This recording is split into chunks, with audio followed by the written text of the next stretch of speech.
Hi, in this video I'm going to show you how to do the MIDI orchestration project in Soundtrap.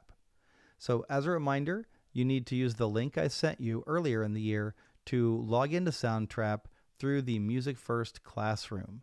And if you don't remember your username or password, just send me an email and I will help you out.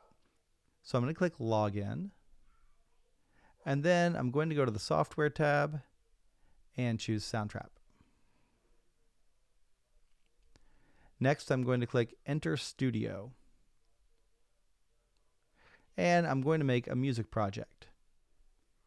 So we're all set for a music project now, but we need a file to work with.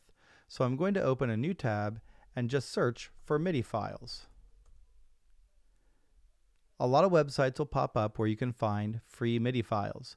I'm going to go to midiworld.com. And I'm going to click on the Files tab. Now we can see a bunch of songs here, and what these are MIDI files. So people have gone through and listened to the original recordings of these songs, like Bohemian Rhapsody or the theme from Jurassic Park, and they have recreated those songs with MIDI instruments in a DAW. Then they've exported the MIDI files and uploaded them to this website, and you can use them for free for personal use or educational use. But you can't really claim that you wrote the songs or use them in a professional portfolio. We're just going to use them for class for fun. So I actually already have the file I want to work with, which is Billie Jean by Michael Jackson. And so I'm going to go back to Soundtrap and choose Import File. This box pops up and I can already see my file. There it is on my desktop. Yours might be in your Downloads folder or wherever you put it. And I'm going to click Open. And Soundtrap imports the file, and you can see that it is actually 8 tracks. And Soundtrap has gone ahead and analyzed those tracks and put instruments that it thinks we might want in those tracks. So for instance, this bottom track here, if I solo it, Soundtrap thinks it's a drum track and it has added a drum set. Let's see if it worked. It's pretty good, pretty accurate. All right. On the other hand, if we look at the top track, this will be the lead vocal track for the song, the part Michael Jackson would sing. And if I solo that, I can see the Soundtrap has put a string section with it. Let's see how that sounds.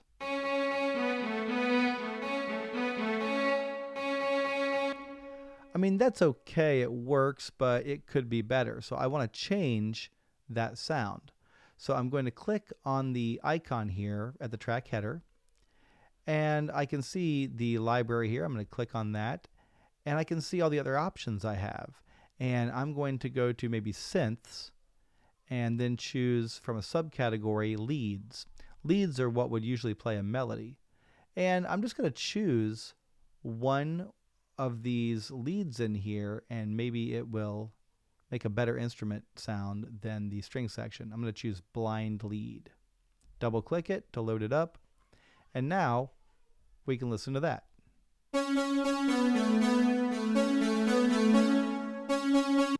It's very different. I kind of like that. I'm going to keep it for now. If I want to sculpt the sound a little further, I have these knobs I can use. For instance, if I want to cut off the high frequencies in the sound, I can use this high cut knob.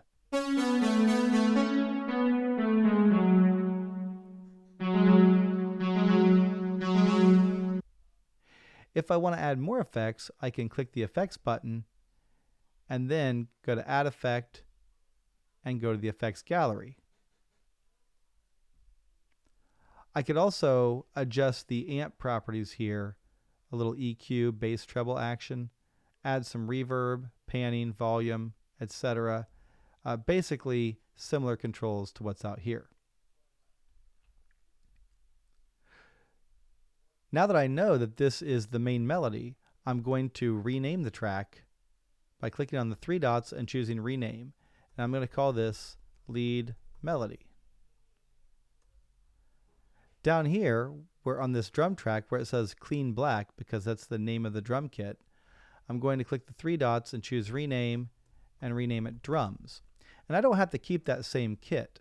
I can click the drum icon click the kits box here and choose from different kits. Maybe I would rather have clean red. I don't know. Let's try it and see.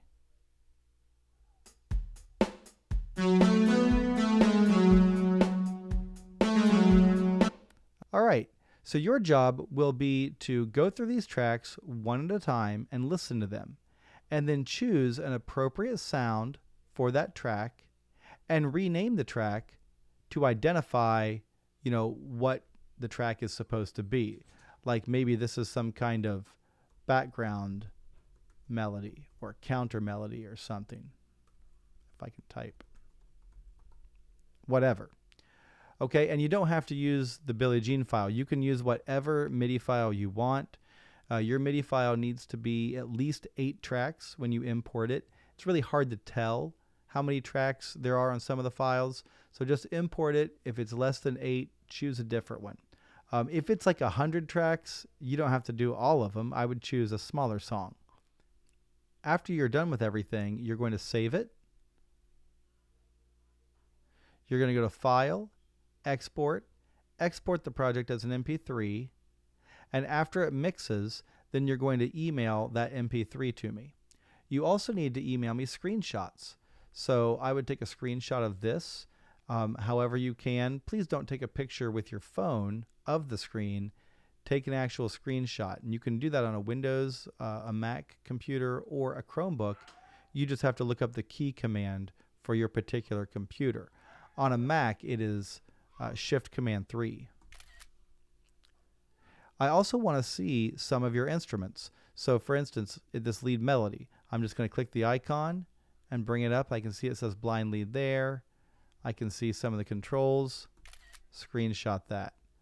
I don't need to see everything. I just need to see enough to be able to evaluate your project.